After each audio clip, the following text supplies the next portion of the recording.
Good luck to you, sir. Thank you. Let this be a memorable day, sir, for all of us. Sure.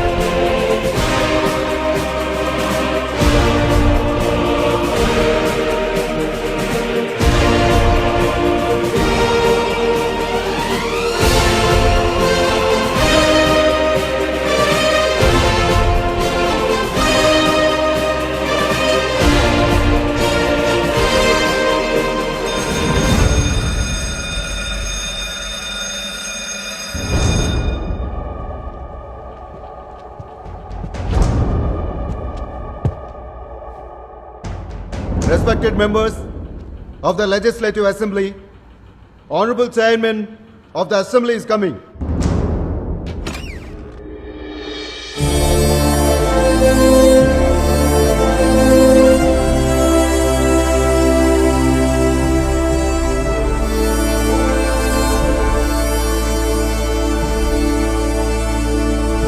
The right to recall. Vote వేసి గెలిపించుకున్న తమ ప్రజాప్రతినిధి పనితీరు పట్ల సంతృప్తిగా లేకపోతే 5 సంవత్సరాల కాలపరిమితి కంటే ముందే ఆ ప్రతినిధిని తిరస్కరించే అధికారం ప్రజలకిచ్చే బిల్. ఈ బిల్ సభలో ప్రవేశపెట్టడానికి గౌరవనీయులైన ముఖ్యమంత్రిని ఆహ్వానిస్తున్నాను. బిల్ ప్రవేశపెట్టిన తర్వాత చర్చ ప్రారంభమవుతుంది. సార్, గవర్నమెంట్ అంటే కేవలం ఒక వాక్యం మాత్రమే కాదు, ఒక ఆత్మ ఉన్న, జీవం ఉన్న, అస్తిత్వం ఉన్న ప్రజల కోసం పనిచేసే వ్యవస్థ. ఈ వ్యవస్థను ఎన్నుకునేది ప్రజలే. అందుకే తామెన్నుకున్న ప్రతినిధులు ఎంతకాలం అధికారంలో ఉండాలో తీర్మానించే అధికారం ప్రజలకే ఉండాలి. గత కొన్ని రోజులుగా ఈ బిల్ కాపీస్ ని సభ్యులందరికీ సర్క్యులేట్ చేశాం. అందరూ కలిసి దీన్ని పాస్ చేసి తెలంగాణలో దీన్ని అమల్లోకి తెచ్చేందుకు సహకరించాల్సిందిగా అభ్యర్థిస్తున్నా. సార్, దీనికి ఓటింగ్ పెట్టాల్సిందిగా కోరుతున్నారు. ఇక్కడ మా పార్టీ అధికారంలో ఉందని, వాళ్ళ పార్టీ ప్రధాన ప్రతిపక్షం అన్న విషయాన్ని గౌరవనీయులైన ప్రతిపక్ష నాయకులు కొంచెంసేపు మర్చిపోవాలి. అందరం కలిసి ఏకగ్రీవంగా ఈ బిల్ని పాస్ చేద్దాం. భావితరాల మేలు కోసం దీన్ని వారసత్వంగా మనమిద్దాం. సార్, వేరే ఏ రాష్ట్రంలోనూ వేరే ఏ గవర్నమెంట్ ఇలాంటి బిల్లుని సభ ముందు పెట్టలేదు. అందుకే మేము ఏకగ్రీవంగా ఈ బిల్ని పాస్ చేయాలనుకోవట్లేదు. సార్, దయచేసి ఓటింగ్ పెట్టండి.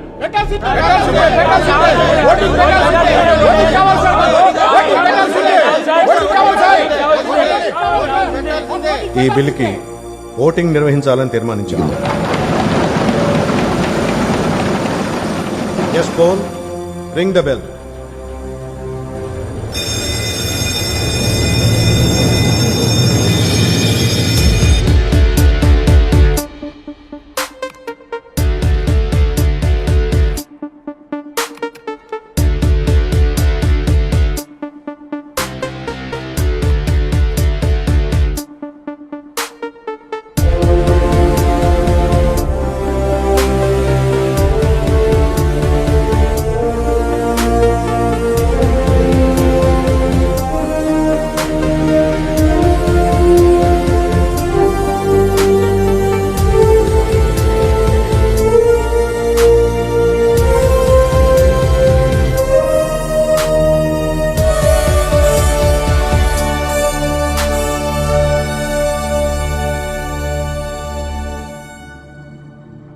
పద్నాలుగు మంది ఈ బిల్లుకు అనుకూలం. ఒక విపక్ష ఎమ్మెల్యే న్యూట్రల్గా ఉన్నారు. బిల్లుకు వ్యతిరేకంగా ఓటు చేసింది 125 మంది.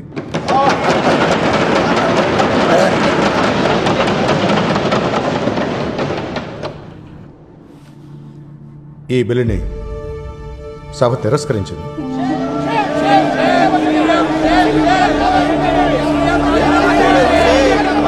రాజీనామా చేయాలి.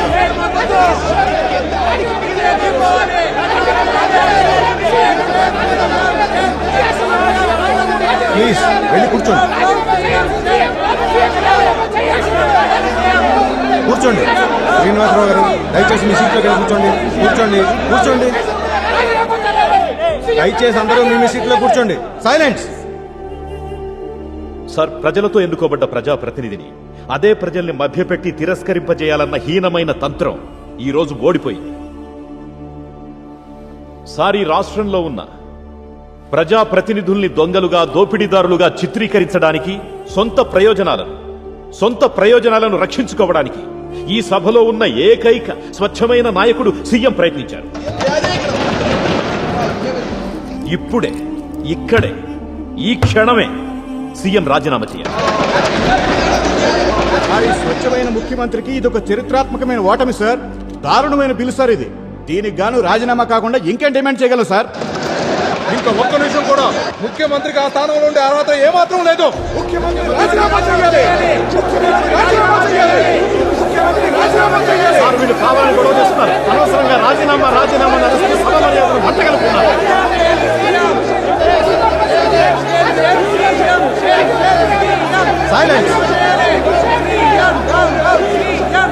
సార్, అమలు చేయడం అసాధ్యం అని అందరికీ తెలిసిన బిల్ సార్ ఇది. పాస్ అయితే పూర్తిగా దుర్వినియోగం అయ్యేది. సంవత్సరం ఎలక్షన్స్ కండక్ట్ చేయాల్సిన పరిస్థితి వచ్చేది.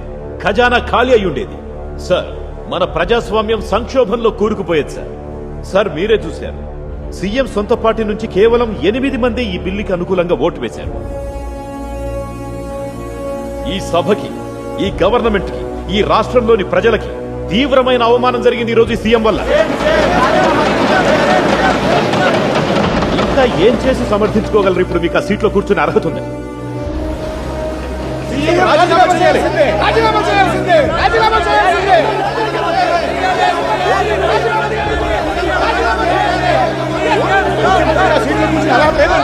దయచేసి అందరూ మీ సీట్లో కూర్చోండి.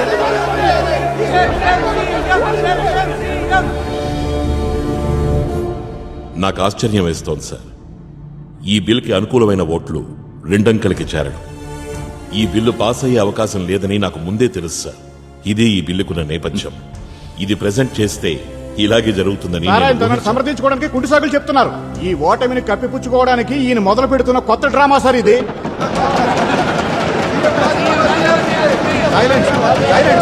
ప్లీజ్ కూర్చోండి. Please let him complete. ఈ బిల్లు పాస్ అయ్యి చట్టంగా మారితే మనలో ఎంతమంది ఎమ్మెల్యేలుగా వారి స్థానాల్లో కొనసాగగలరు? ఎమ్మెల్యే గారు మీరే చెప్పండి. 14. ఆ సంఖ్య కూడా నాకు ముందే తెలుసు. కాలేజ్ విద్యార్థులతో చేయించిన ఒక సర్వే, కాలేజ్ విద్యార్థుల ప్రజల మద్దతు ఉన్న ఎమ్మెల్యేల సంఖ్య ఎంత? అది కూడా 14. ఆ 14 మందే ఇప్పుడు ఈ బిల్లుకి అనుకూలంగా ఓటేశారు. ఈ రిపోర్ట్ని నేను సభకి సబ్మిట్ చేస్తున్నాను. తెలంగాణలోని 140 మంది ఎమ్మెల్యేల్లో ప్రజల విశ్వాసం పొందింది కేవలం 10% మంది. సార్, ఏ సర్వే గురించి సార్ ముఖ్యమంత్రి మాట్లాడుతుంది? మాలో ఏ ఒక్కరూ ఈ సర్వే గురించి వెళ్ళలేదు. అయినా కూడా కాలేజీ స్టూడెంట్స్ తోనా మీరు ఈ పని చేయించేది? అసలు మీకు ఎథిక్స్ లేదా?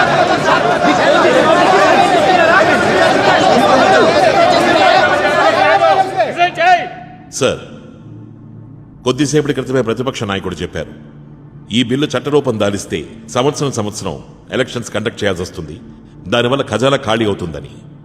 నిజం చెప్పాలంటే ప్రతిపక్ష నేత కూడా ఆయన మాట్లాడిన దాన్ని బట్టి ఈ బిల్లుకి పరోక్షంగా మద్దతిచ్చారు అధ్యక్ష. ఈ చట్టం గనక అమల్లోకి వస్తే ప్రజాప్రతినిధులు తమ బాధ్యతను ఆత్మనిబద్ధతతో, కార్యదీక్షతో నిర్వర్తిస్తారు. వాళ్ల స్థానాన్ని నిలబెట్టుకోవడానికి ఎంతైనా కష్టపడతారు. అప్పుడు చీటికి మాటికి ఎలక్షన్స్ రావు, ఖజానా కూడా ఖాళీ అవ్వదు.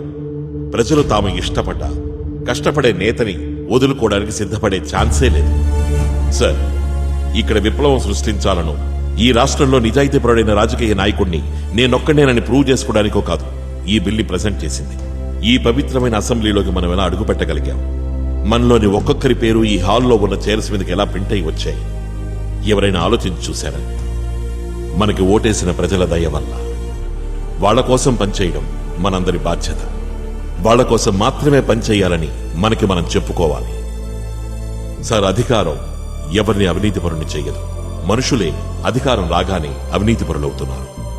ఒకే ఒక చిన్న సంతకంతో ఒక పెద్ద మంచి కార్యం చేయొచ్చు. అదే సంతకంతో చెడు కూడా చేయొచ్చు. మనస్సాక్షికి విరుద్ధమైన ఏదైనా పనిని ప్రారంభించేటప్పుడు లేదా అలాంటి ప్రేరణ కలిగినప్పుడు చేతి వేలి మీద ఇంకు గుర్తు వేయించుకుని మనకు ఓటేసి గెలిపించిన జనాల మొహాల్ని గుర్తు తెచ్చుకోండి. సార్, జనం ఓట్లేసి గెలిపించిన వాళ్ళమే ఇక్కడున్న వాళ్ళందరం. దాన్నలా ఉంచితే దాన్నలా ఉంచితే అసెంబ్లీకి కొన్ని నియమ నిబంధనలు ఉంటాయి. చట్టాలు చేసే అధికారం అవకాశం మనకే ఉంది, మనమే చేస్తాం. ఆ అధికారం భారీ మెజారిటీతో తిరస్కరించిన ఒక బిల్లు గురించి పదే పదే అనుకూలంగా మాట్లాడుతూ ముఖ్యమంత్రి సభను అవమానిస్తున్నారు. సార్ సరైన గ్యాలరీని ఉద్దేశించి మాట్లాడుతున్నారు. ఏం సార్ ఇది? సార్, గౌరవనీయులైన ప్రతిపక్ష నేతకి ఈ విషయం తెలిసినట్లేదు. సాధారణ ప్రజలుండే స్థలమే ఆ గ్యాలరీ. వాళ్ల కోసమే, వాళ్ల హక్కుల కోసమే నేను మాట్లాడేది. కానీ మనలో ఎవరైనా ఈ గ్యాలరీ ఎక్కడుందో చూశారా? అదిగో, మనం కూర్చున్న ఈ స్థానం కన్నా చాలా చాలా పైనుంది. సార్, ఈ సీఎం దేని గురించి మాట్లాడుతున్నారు? ఇది ఆవేశపూరిత ప్రసంగాలతో అమాయక ప్రజలను రెచ్చగొట్టే ఎన్నికల సభ కాదు. ప్రజాస్వామ్యానికి అతి పవిత్రమైన అసెంబ్లీ ఇది. ఇక్కడ ఎక్కడుంది సార్ ప్రజాస్వామ్యం? అక్కడ కూర్చునున్న వాళ్ళకి ఒక్క వాక్యమైనా మాట్లాడే హక్కుందా? కనీసం వాళ్ళకి ఇక్కడికి వచ్చి నిలబడే అవకాశం కూడా లేదు. వాళ్ళు చేయగలిగిందల్లా ఓట్లేసి గెలిపించుకున్న తమ ప్రతినిధుల మాటలు, వికృత చేష్టలు అక్కడే కూర్చుని నిశ్శబ్దంగా చూస్తూ వాళ్ళ సహనాన్ని పరీక్షించుకోవడమే. సార్ ఇది అసెంబ్లీ సార్, ఇక్కడ కొన్ని నియమాలు, నియంత్రణలు పాటించాలి. కొంచెం కృతజ్ఞత ఉండకూడదా సార్ వాళ్ళ మీద మనకి? నాతో మీతో పాటు ఇక్కడున్న వీళ్ళందరికీ అన్నీ ఇచ్చింది వాళ్ళే. మనం నివసిస్తున్న ఇల్లు, మనం ఉపయోగిస్తున్న వాహనాలు, మన ఫ్రిడ్జ్, టీవీ, మనం తింటున్న తిండి, మనం వేసుకునే దుస్తులు, ఇవన్నీ మనకిచ్చింది వాళ్లే. వాళ్ళు అధికారంతో మనల్ని శాసించాల్సింది. మనల్ని చూసి వాళ్ళు కాదు, వాళ్ళని చూసి మనం సార్ లేచి నిలబడాల్సింది. ప్రజాప్రభుత్వం అంటే ప్రజల్ని పరిపాలించడం కాదు సార్, ప్రజల కోసం పరిపాలించడం. అధ్యక్ష, నా రాజీనామా కోసం గొడవ చేస్తున్న ఈ ఎమ్మెల్యేలు అంత కష్టపడాల్సిన అవసరం ఇంకా లేదు. మీ ఓట్లతో బిల్లు తిరస్కరించబడ్డ మరో నిమిషమే నా రాజీనామా లేఖని గవర్నర్కి అందజేశాను, పొలిటికల్ సెక్రటరీ ద్వారా.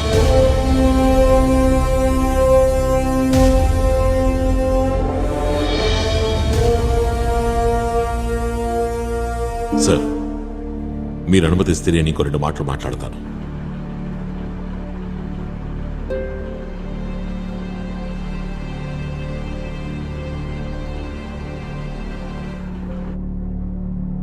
నేనిప్పుడు మీ ముందు నించున్నది ముఖ్యమంత్రిగా కాదు, ఇక్కడేదో ఒక మార్పు రావాలని ఆశిస్తున్న ఒక సాధారణ ప్రజాప్రతినిధిగా. నేను కేవలం ఓ ప్రయత్నం చేశాను. దీనికి కొనసాగింపుగా నా తర్వాత 2వ లేదా 5వ లేదా 7వ లేదా 10వ ముఖ్యమంత్రి దీన్ని అమల్లోకి తీసుకొస్తాడు. నేను నిమిత్తమాత్రుడంతే. ఆ విశ్వాసంతోటే నేను రాజీనామా చేశాను. సంతోషంతోటి, ఆత్మవిశ్వాసంతోటి, కొన్ని పరాజయాలు కొన్ని గొప్ప విజయాల కన్నా మహత్తరమైనవనే విశ్వాసంతోటి నేను ఇక్కడి నుంచి మాత్రమే వెళుతున్నాను. నా ఇంటి తలుపులు ఎప్పుడూ మీకోసం తెరిచే ఉంటాయి. నా ఇల్లంటే ఉద్దేశం నేను ఇప్పుడుంటున్న గవర్నమెంట్ ఇచ్చిన అఫీషియల్ హౌస్ కాదు, మా నాన్న నాకు వారసత్వంగా ఇచ్చిన నా సొంత ఇల్లు. నేనక్కడ మీకోసం ఎదురు చూస్తాను, మీరు చెప్పింది వినడానికి. నాకు మీరు మాత్రమే ఉన్నారు చెప్పడానికి. నాకు సంబంధించి రాజకీయం ప్రజల మీద అధికారమో ఆధిపత్యమో చూపించుకోవడానికి ఒక ఆయుధం కాదు. రాజకీయం నాకు సంబంధించినంత వరకు ప్రజలకు అండగా ఉంటూ ఎంతో కొంత మంచి చేయడానికి ఒక మార్గం మాత్రమే.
ఈ రోజు అసెంబ్లీలో ప్రవేశపెట్టిన రైట్ టు రీకాల్ బిల్ సభ్యుల తిరస్కరణకు గురికావడంతో ముఖ్యమంత్రి కల్లూరి చంద్రన్ తన పదవికి రాజీనామా సమర్పించారు. అందరినీ షాక్ కి గురి చేస్తూ ముఖ్యమంత్రి కల్లూరి చంద్రం తన రాజీనామాను డిక్లేర్ చేశారు.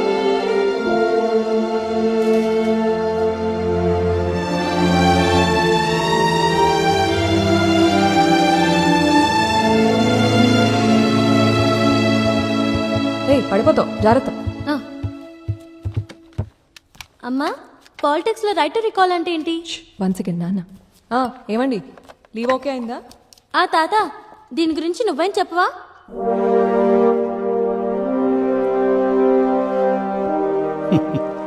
ఇది మీ సంజయ్ మావయ్యని అడిగి ఇంటికి వచ్చాక వాడే నీకు దీని గురించి బాగా ఎక్స్ప్లెయిన్ చేయగలడు. దీన్ని ఫస్ట్ టైం అసెంబ్లీలో అప్పటి ముఖ్యమంత్రి ప్రవేశపెట్టాడు. ఆ ముఖ్యమంత్రి పేరేంటి? ఇప్పుడున్న ముఖ్యమంత్రి పేరేంటి?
ఇది మార్పుకొచ్చిన మద్దతు.